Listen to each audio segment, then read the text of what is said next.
I love this man. Samuel, in 1 Samuel chapter 12, verse 2 to 5. Oh, I have defrauded. Whom have I oppressed? Whom have I taken? Whose hand have I received any bribe to blind my eyes therewith? And I will restore it to you.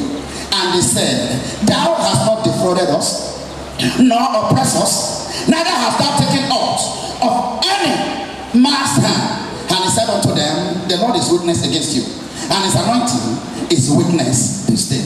Know that you are walking to hell. Hello? Praise the Lord.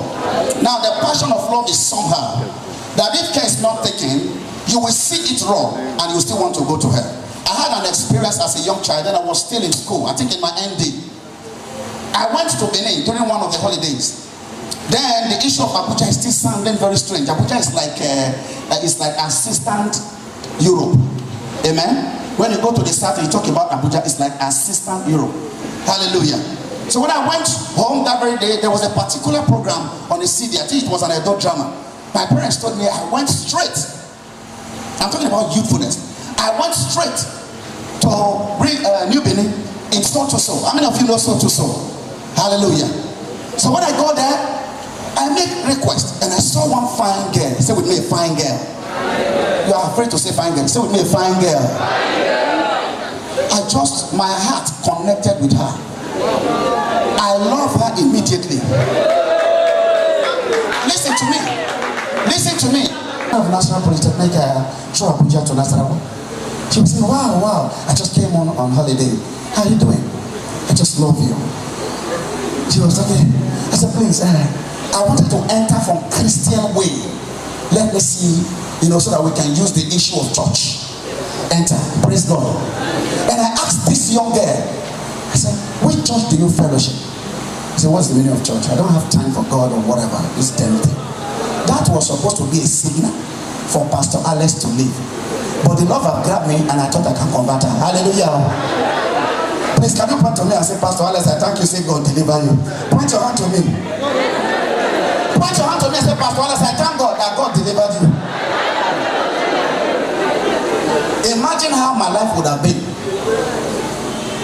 Imagine how my life would have been if that person that told me she did not pretend to say, when I get into his life, I killed him. He said, that issue of God, I don't have time. What is God? I don't want to hear that. And Pastor Alex was still saying, I'm in love, I can cover. Can't you clap for Holy Ghost? Pastor Alex. Hallelujah. Praise the Lord. Praise the Lord. What am I saying? I'm advising you, choristers.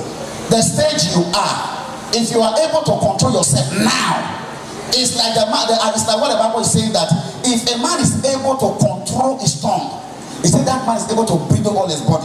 So if you're able to control your urge now, some choristers can decide to come to this place because of the person they are hiring. This is the reality. In fact, you are not a demon. It is the stage you are in. Your ability to control it is what makes you born again. Hallelujah. Hallelujah. Let me shock you. We have fine sisters here. We have pastors married. Our heart can still go towards the sister. Oh, this sister is beautiful. The ability not to say, I love you, come to my bed, is the maturity. It is not that ministers have become ghosts. No. Your heart can go. I want it. The ability to say, no, I am pastor. That is what makes you born again. Hello? So when I say that you have lost among yourself, it's not condemnation. Just know it. Works and labor. Which kind of works? Which kind of labor? Of love. Brethren, this love I'm talking about, we have so simplified it that we don't understand the intent of it. We just say L-O-V-E. This is the love he's talking about. The intent of that word love, we seem not to understand. Praise God. Now look at 1 Corinthians chapter 13 verse 1 to 3. Each time I read this, sir, my fathers, I keep asking myself, is this actually possible? But if the Bible says it's possible, it's what? It's what?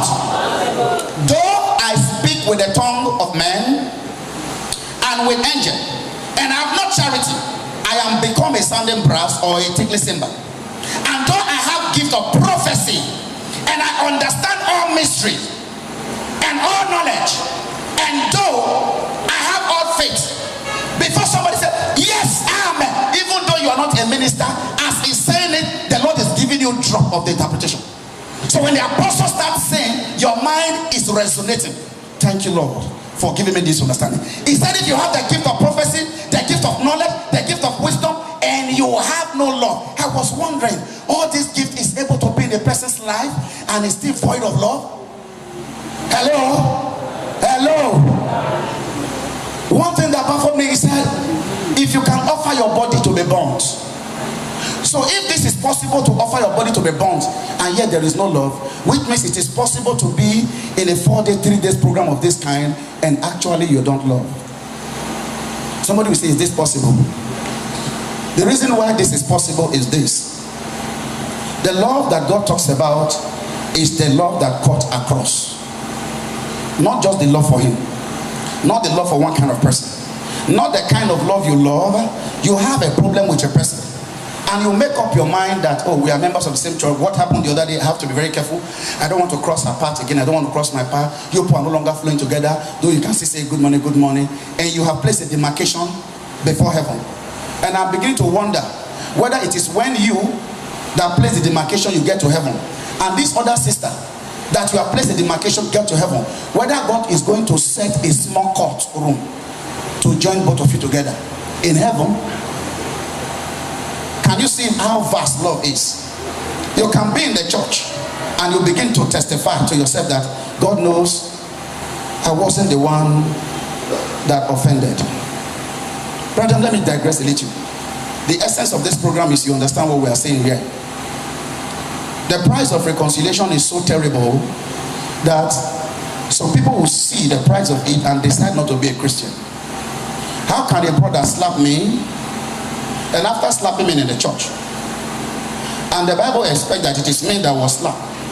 Since there is already a breakage, there is already a break in transmission and contact between us, the Bible expects that as me that was slapped, I should be the one to meet him, that I know you slapped me, I know you were angry, we no longer agree, forgive.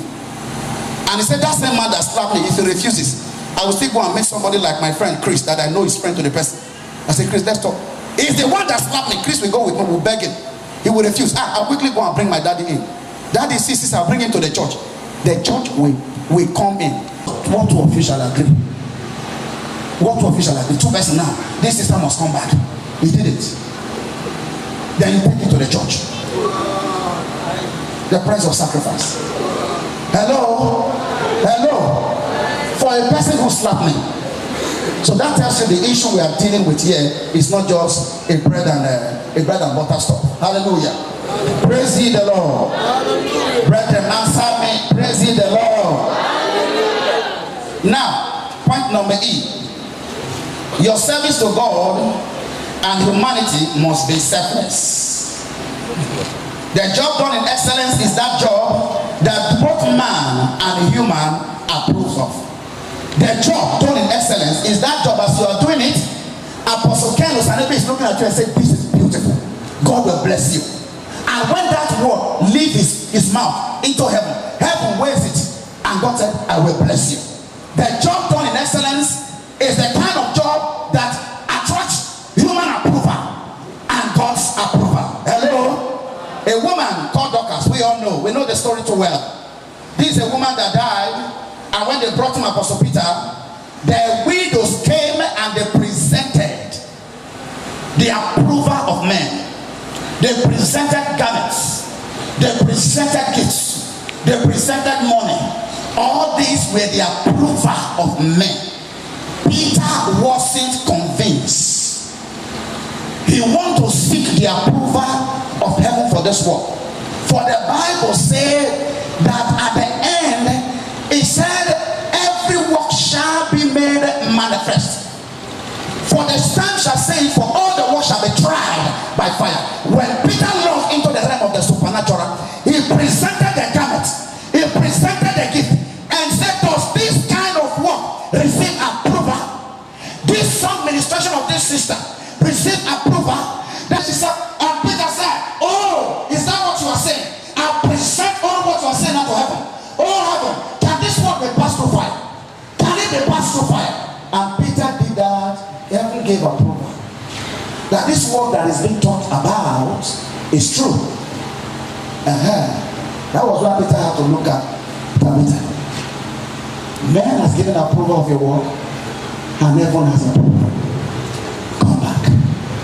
Hello? Hello? Hello? Praise the Lord. I said praise the Lord now. Brethren, I encourage every one of you. Work tirelessly, and the Lord Almighty will establish you on the path of righteousness in Jesus' name. Now, offer your totality as a sacrifice. We know the Bible says we should offer our body as a living sacrifice, holy and acceptable. When you are offering your body as a sacrifice, beloved brethren, nothing matters to you. The priority is God's own. Hello? What you have, God's own must come first. Hello? Praise the Lord. I said praise the Lord. Offer yourself as a sacrifice. Number 6 or number G. It said persistence in your set target. If you don't develop it to a point of making it a way of life, believe me, brother, if you don't develop it to the point that it becomes your way of life, you will fall out. That is why I call this persistence in your set target. I know people in our office, when you want to employ them, you begin to tell them that, please, beloved brother, come. I want to listen to me. This job I'm offering you, our resumption time is 7:30. Can you make up with it? Say, yes, sir. Yes, I can. Believe me, give them that job. The first 1 month, they are very active. Second month, they are very active. The third month, they begin to draw back. Why? They have never before then built themselves in excellence. They have never been able to make it a way of life. So they wanted to adopt it as a way. It is not a way.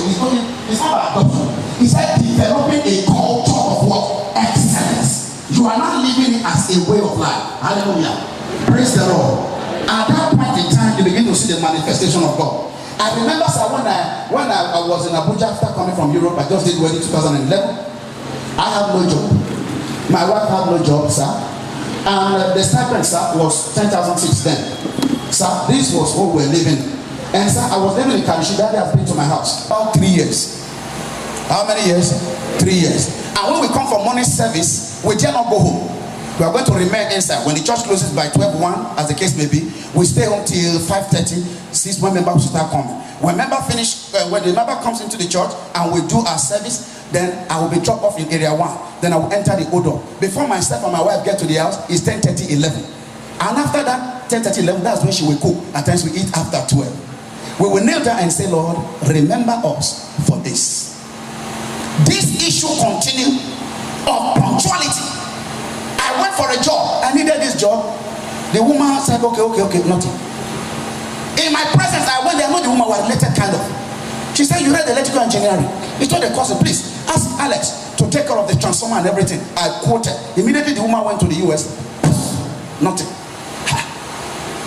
The woman came back and said, okay, the duplex is Sonneville. Alex, the electrical engineer, let him quote. And I brought my team. We quoted. The small boy, knowing I'm a pastor, I may not be able to manipulate the way he wants. A small boy of like 20 or 28, 30 years.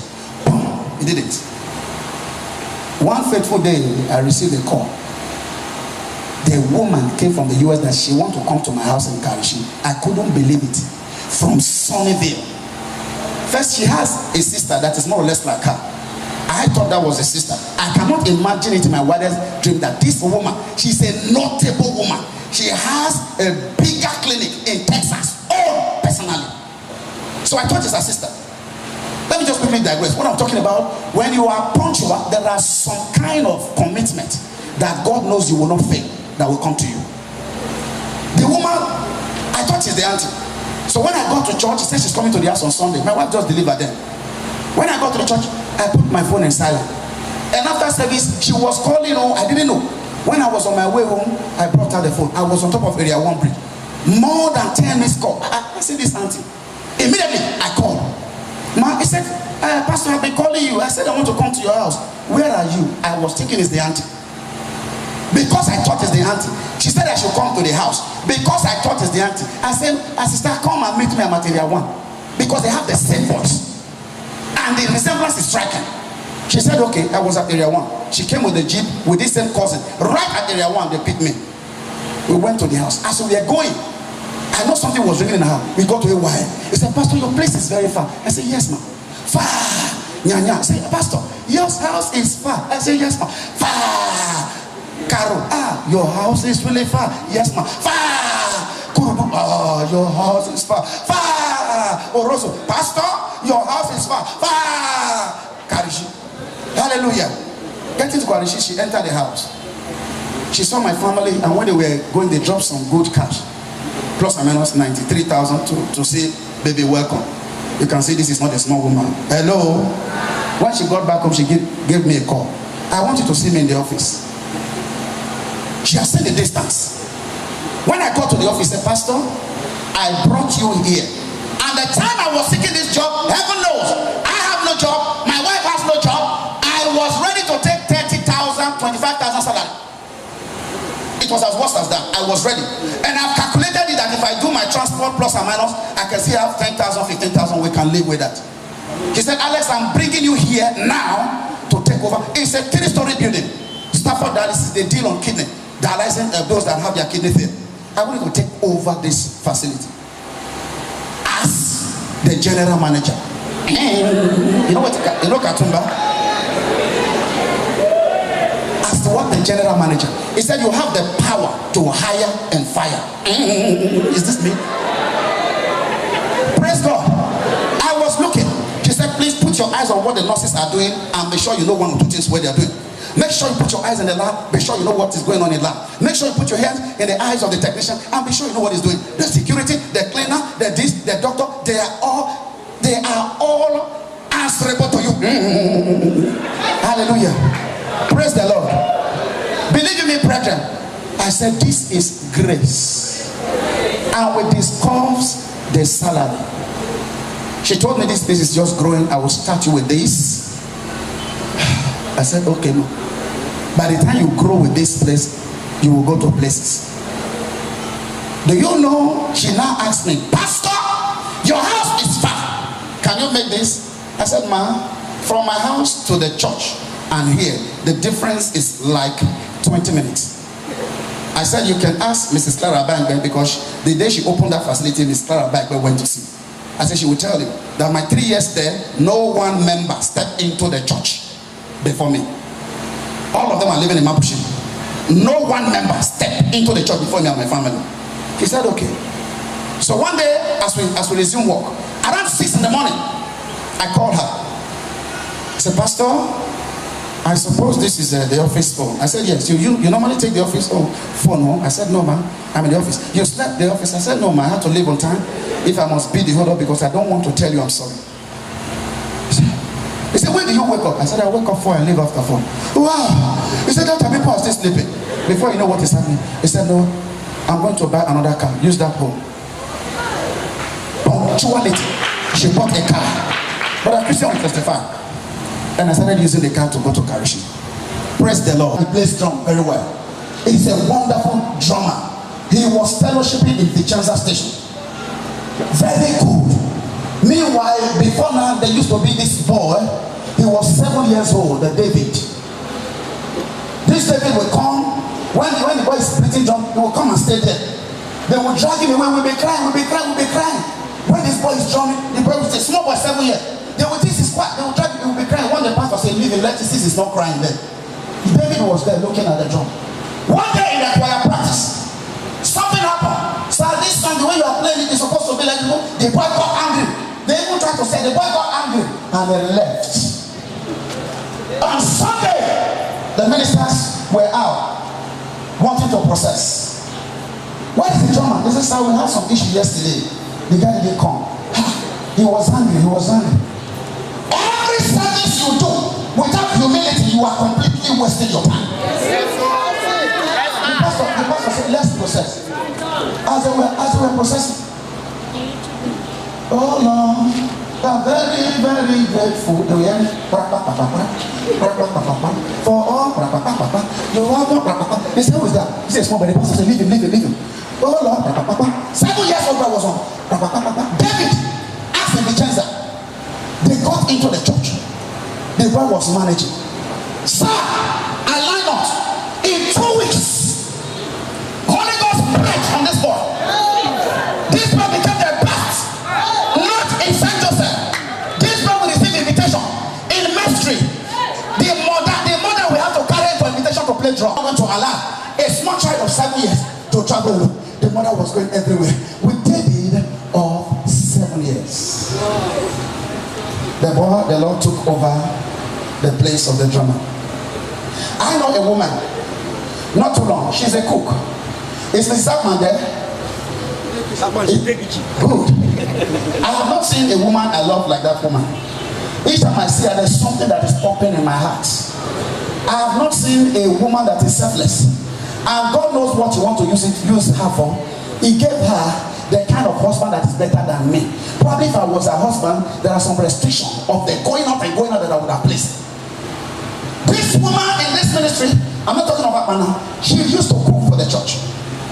And when I was with them, I used to say, don't allow God to replace you of what you are doing.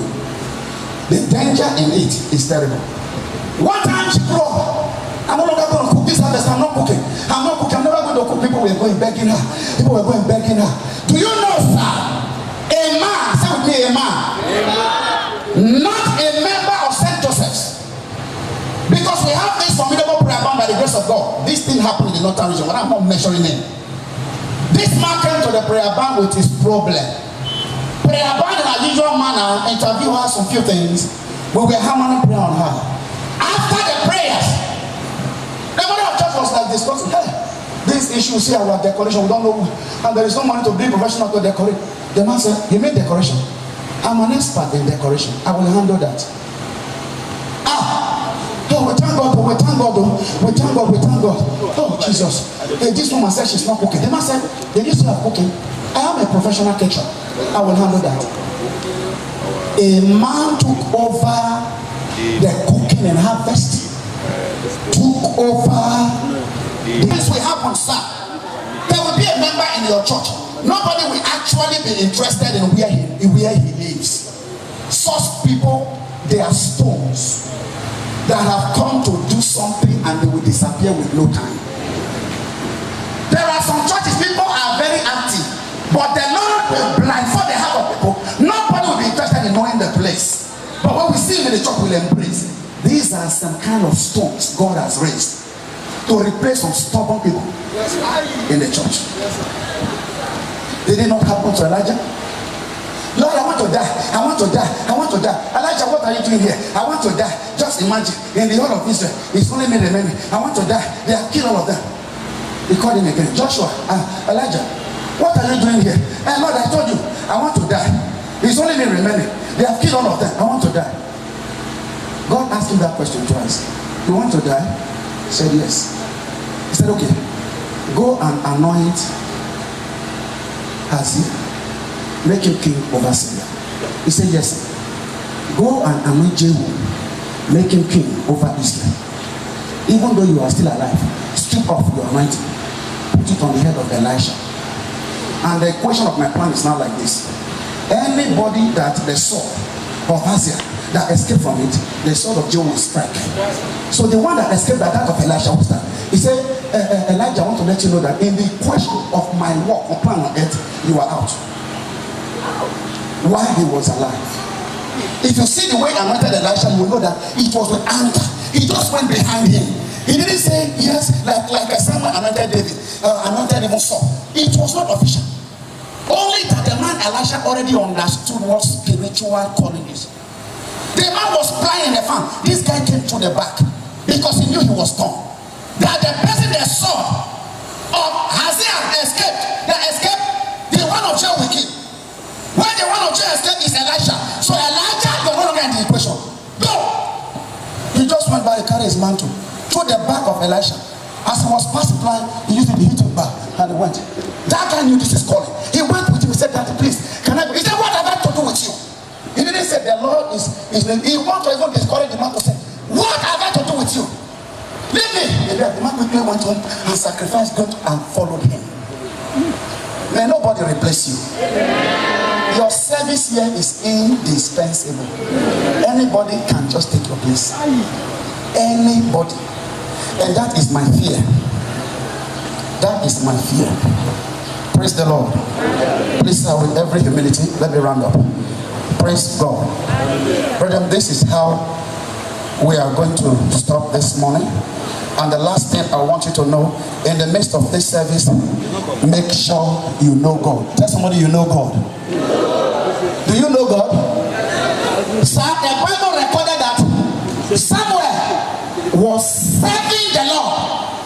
He said, but he doesn't know God yet, and the word of God has not been revealed to him.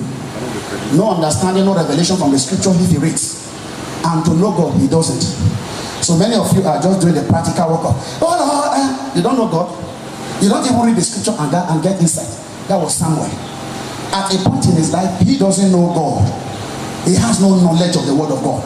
But the Bible has recorded that he was serving the Lord in the sanctuary. Can we rise on our feet? To hear you opening up your mouth and pray. Begin to pray. Begin to pray. Let God have his way. Let God have his way. Let God have his way. Let God have his way. Begin to pray. Pray now. Pray. That the Lord, nobody will take my place. Stones cannot take my place. The pride in my life I destroy.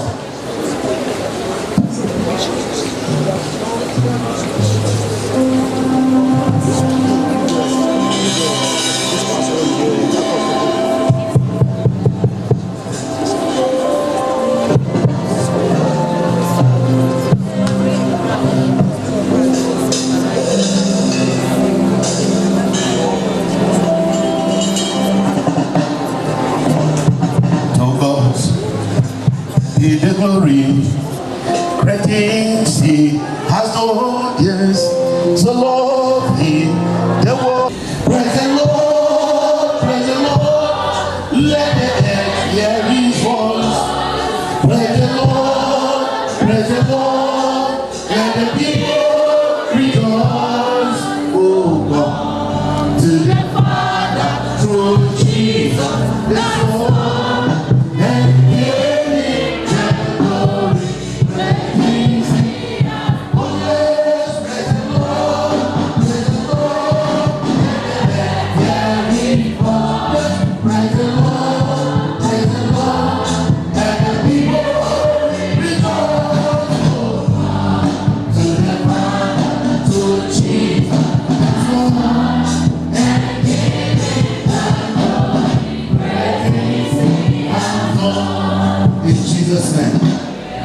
Father, it's a wonderful and a great day. It's a happy day for each and every one. Brother, I can't hear your part. Please clap louder.